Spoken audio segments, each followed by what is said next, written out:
আমাদের দেশের অনুকূল আবহাওয়া এবং পরিবেশ যে কোনো ধরনের পশু পাখি পালনের জন্য উপযোগী। কিছু প্রাণী আছে যারা পরিবেশের সঙ্গে খুব সহজেই নিজেকে মানিয়ে নিতে পারে, আর টার্কি পাখি ঠিক তেমনই একটি সহনশীল পাখি জাতীয় প্রাণী। মাংসের উৎস হিসাবে হাঁস, মুরগি, কোয়েল এবং তিতিরের পরপরই টার্কির অবস্থান খুবই গুরুত্বপূর্ণ। টার্কির মাংস কম চর্বিযুক্ত, তাই অন্যান্য পাখির তুলনায় টার্কির মাংস অধিক পুষ্টিকর। পশ্চিমা দেশগুলোতে টার্কি অধিক জনপ্রিয়। টার্কির সবচেয়ে বেশি পালন হয় যুক্তরাষ্ট্র, কানাডা, ফ্রান্স, ইতালি, নেদারল্যান্ড এবং যুক্তরাজ্য সহ আরও অনেক দেশে। তবে ইদানিং আমাদের দেশে টার্কি পালন অধিক জনপ্রিয়তা পাচ্ছে। ঠিক তেমনই একটি খামার গড়ে তুলেছেন নরসিংদী জেলার পলাশ উপজেলার পাইকশা অঞ্চলের বাসেদ মিয়া। আজ দীপ্ত কৃষি অনুষ্ঠানে তার ব্যতিক্রমধর্মী এই পাখি পালন সহ অন্যান্য কৃষি জীবনের সার্বিক চিত্র আপনাদের সামনে তুলে ধরব। আমাদের সঙ্গেই থাকুন।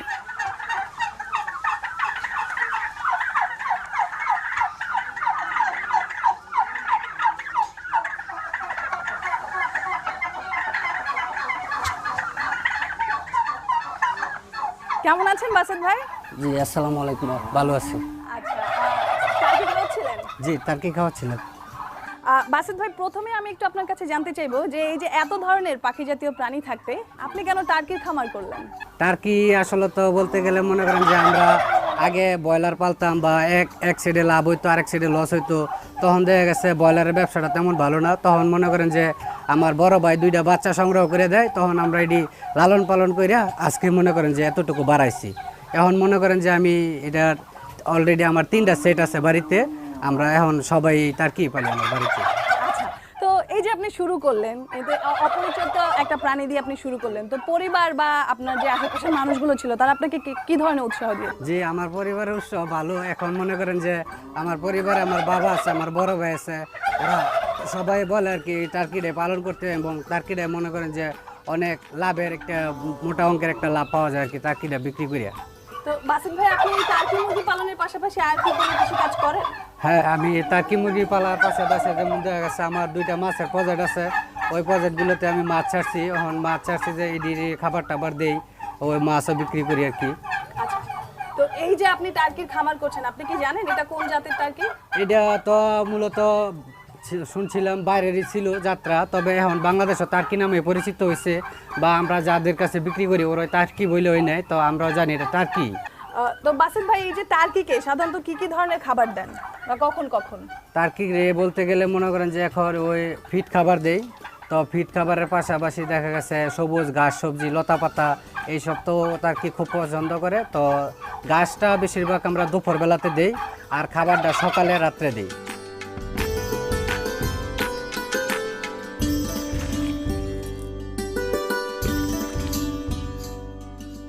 তো বাসেদ ভাই, আপনি যেহেতু অনেকদিন যাবত এই টার্কি মুরগির পালন করছেন, তো এই টার্কি মুরগি পালনে কি কি সুবিধা দিয়ে আছে বলে আপনি মনে করেন?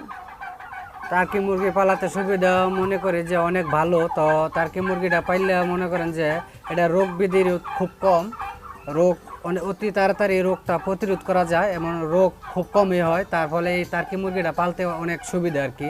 যেমন মনে করেন অতি সহজে সাধারণ মানুষও পালতে পারে। তো আসলে টার্কি পালন খুবই সহজ, যে কেউ চাইলে বাড়িতেও পালতেই পারে। হ্যাঁ। তো বাসিত ভাই, আপনি যেহেতু বললেন যে টার্কির রোগবালাই খুবই কম হয়, কিন্তু তারপরেও কি কি রোগবালাই হয়? রোগ বালাই বলতে আসলে সত্য কথা, রোগ বালাই কম হয়। তারপরে দেখা গেছে এটার একটা জ্বর আছে, একটা সর্দি আছে। তো এই সর্দি জ্বরটা লক্ষ্য করে রাখলেই মোটামুটি টার্কি পালাটা সম্ভব। যেহেতু মনে করেন যে আমরা পাশাপাশি পালতাছি, ওষুধ খাওয়াইলে মনে করেন যে কোনো প্রতিরোধ হইলো, দেখা গেছে আমাদের ওই উপজেলার বড় ডাক্তার আছে মাহবুব ভাই, উনিও আমাদেরকে নানান ধরনের পরামর্শ দেয়, ওষুধ টষুধ দেয়। তো ওনার দ্বারাও মোটামুটি আমরা এই রোগের মানে পাইতেছি। আচ্ছা, কোন সময়টাতে টার্কি রোগটা হয়? টার্কির রোগটা মূলত একটু শীত সিজনে হয়, তবে তারপরেও মনে করেন যে শীত সিজনটা একটু বাইছে রাখলে তারপরেও রোগটা তেমন একটা করা যায় না। এমন ওষুধ ব্যবহার করলে এটা দ্রুতই মনে করেন যে সাইরা যায়।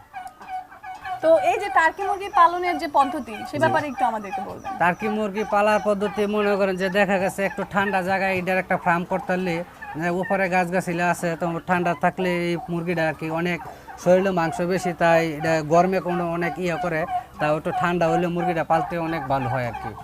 মানে শেডযুক্ত জায়গায় আপনি বাসস্থান করলেন, কিন্তু তারপরের পরিচর্যা বা সবকিছু শেডযুক্ত জায়গায় বাসস্থান করার অর্থ হইলো এখন আমি এটা খুব করে রাখার কারণ হইলো আমি এখানে 2টা করে পুরুষ 4টা করে মহিলা দিয়ে এটাকে রাখছি, যাতে আলাদা আলাদা করে ডিম সংগ্রহ করতে পারে। তো আপনি আপনার এই টার্কি খামারের প্রজনন প্রক্রিয়াটা কি, মানে আপনারা কি বাচ্চা কিনে আনেন নাকি নিজেরাই এখান থেকে প্রক্রিয়া করেন? দেখা গেছে অনেক সময় আমরা নিজেরাই বাচ্চা উৎপাদন করি, আর অনেকে মনে করেন যে সাইডে বেডে যারা 2-4টা ভালো ওরাও বাচ্চা আমাদের কাছে এনে বিক্রি করে। তো আমরা মোটামুটি বাচ্চা মূলত বেশিরভাগই আমরা নিজেরাই প্রোডাকশনে তৈরি করি। তো এই যে বাচ্চাটা আপনারা প্রক্রিয়া করেন কিভাবে করেন এটা? আমাদের এই ইনকিউবেটর আছে, ইনকিউবেটরেও বাচ্চা ফুটায়। দেখা গেছে আবার ইনকিউবেটরে ডিম বেশি হয়ে গেলে আমরা দেশি মুরগি পালি অনেক, ওই দেশি মুরগির তলে ওই তাও দিয়া বাচ্চা আমরা সংগ্রহ করি।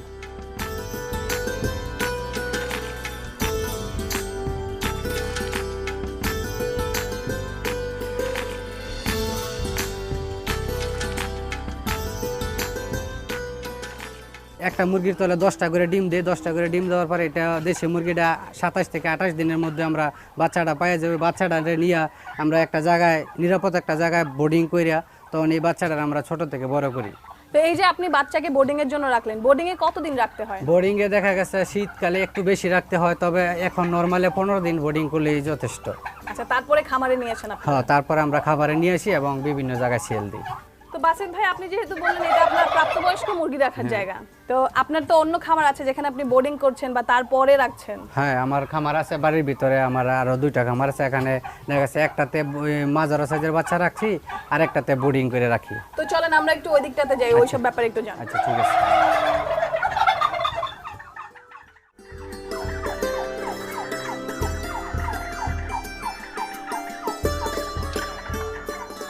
তো বাসিত ভাই, আপনার পরিবারে কে কে আছে?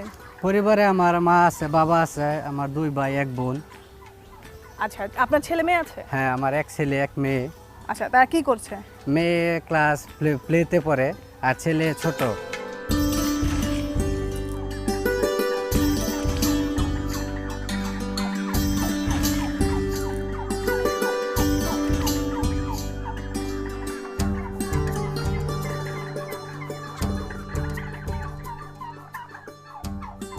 ওই যে দেখছেন আমার ওই সেটটা দেখা গেছে আমরা প্রাপ্তবয়স্ক হইলে এখানে ওই সাইডে নিয়ে যাই। এখন আপনার যে 10 থেকে 15 দিন বোর্ডিং শেষে আমরা এই বাচ্চাটা এই ঘরে নিয়ে আসি।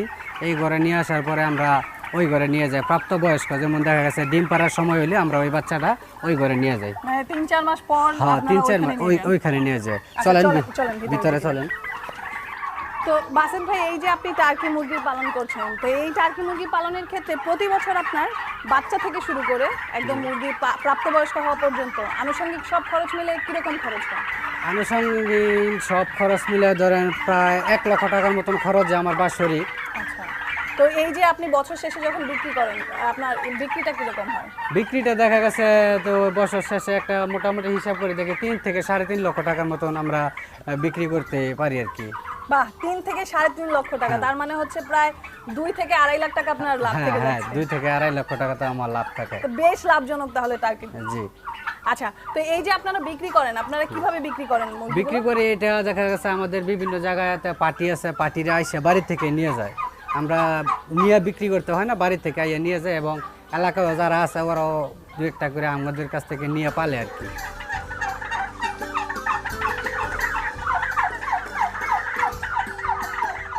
তো আপনার এই টার্কি মুরগির দাম কেমন? দাম বলতে মনে করেন যে এটা একটা বয়সের বাচ্চা এক রকম, তবে দেখা গেছে বড় যে ডিম পাড়া রানিং মুরগিটা এটা 9 থেকে 9.5 টাকা জোড়ায় আমরা বিক্রি করি, এটাল জোড়া।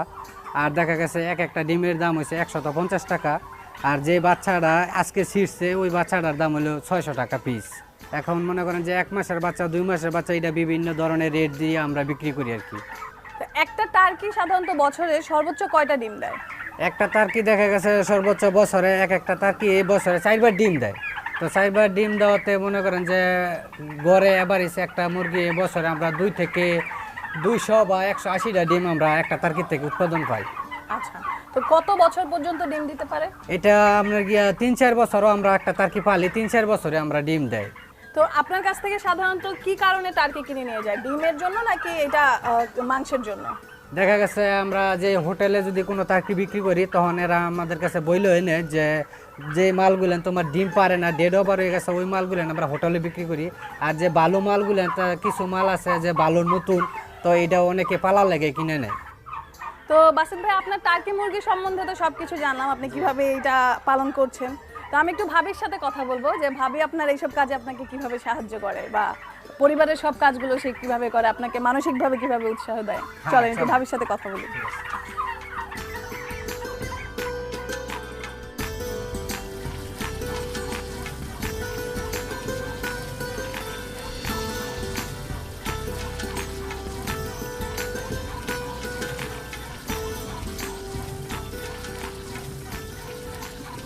এ হচ্ছে আপনার ভাবি। ভাবি আসসালামু আলাইকুম। আমি বলছিলাম আমার একটা ছেলে আছে, একটা মেয়ে আছে, তো এইগুলো আমার মেয়ে। আচ্ছা। তো আপনারা গল্প করেন, দুপুরে কিন্তু খাওয়া দাওয়া করে পরে যাইবেন। আমি একটু ফার্মে কাজ আছে, আমি গেলাম। আচ্ছা আচ্ছা। তো ভাবি ইলিশ মাছ ভাবছেন? জি।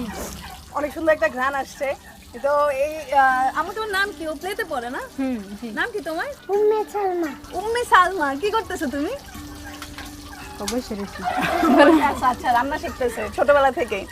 তো ভাবি আমি প্রথমেই আপনার কাছে একটু জানতে চাইবো যে এই যে ভাই একটা নতুন প্রজাতির একটা পাখি লালন পালন করছে, টার্কি মুরগি, তো এই ব্যাপারটাতে আপনি ভাইকে কি ধরনের সাহায্য সহযোগিতা করেন? বাসায় না থাকলে ফার্মে ঢুকি, তখন খাবার না থাকলে দিয়ে আসি, তারপরে পানি না থাকলে দিয়ে আসি, মানে দেখাশোনা করি, এটুকু সহযোগিতা করি। যাই হোক, আপনার তো মনে হয় আরো একটা ছেলে আছে। হ্যাঁ, ছেলে আছে। ওর বয়স কত? 3 বছর 8 মাস। 3 বছর 8 মাস। আচ্ছা, এই যে খুব সুখী একটা পরিবার, আপনারা কৃষিকাজ করে আছেন, তো ভাবি আমি আশা করবো আপনাদের এই টার্কি মুরগির খামার উত্তরোত্তর আরো বৃদ্ধি পাক এবং আপনারা এইভাবেই সচ্ছলভাবে জীবনযাপন করেন, ছেলে মেয়ে নিয়ে সবাই সুখে শান্তিতে থাকেন। তো অনুষ্ঠানের সময় যেহেতু একেবারেই শেষ, চলে যেতে হচ্ছে। ভালো থাকবেন আপনারা।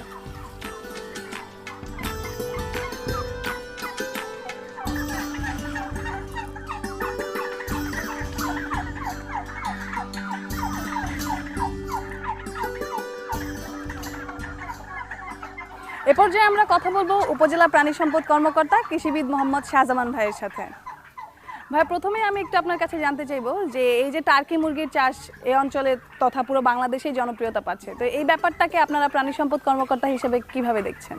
না, আমরা তো প্রাণী সম্পদ বিভাগ থেকে অত্যন্ত গুরুত্ব সহকারে এটা দেখছি। আমরা আমাদের একজন ফিল্ড অ্যাসিস্ট্যান্ট সর্বক্ষণিক এখানে নিয়োজিত আছে, তাছাড়া আমি তো মাঝে মাঝে এসে দেখি।